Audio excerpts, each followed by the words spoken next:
"Are you up for this?" I asked. 13 core members of Lucan's rebellion sat around a large circular table carved with ornate designs of mythical creatures. Observing the pattern, I couldn't help but remember my mother. She'd loved Arthurian lore, and this table would have sparked her imagination. Straightening, I tried to remember her voice, but couldn't. Time and torture stole the cadence in which she'd regaled me with the tales, though the tales themselves remained. Lucan squeezed my hand under the table, my brief melancholy reaching him through our bond. Giving myself a mental shake, I focused. Dagmar had provided the nail in Jasper's proverbial coffin.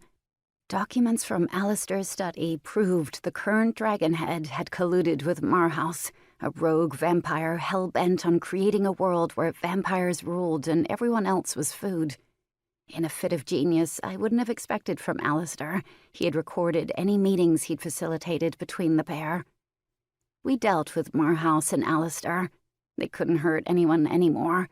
Now we needed to root out the worst of the rot infecting our city. "Don't worry about me. I can take care of myself," Tobin boasted.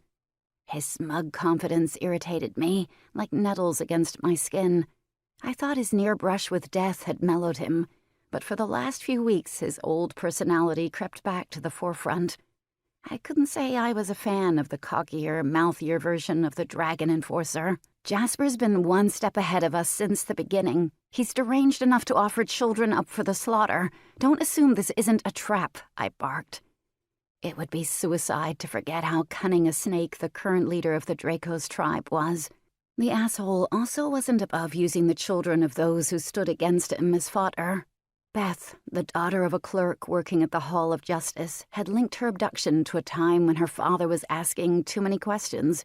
Coincidence? I think not.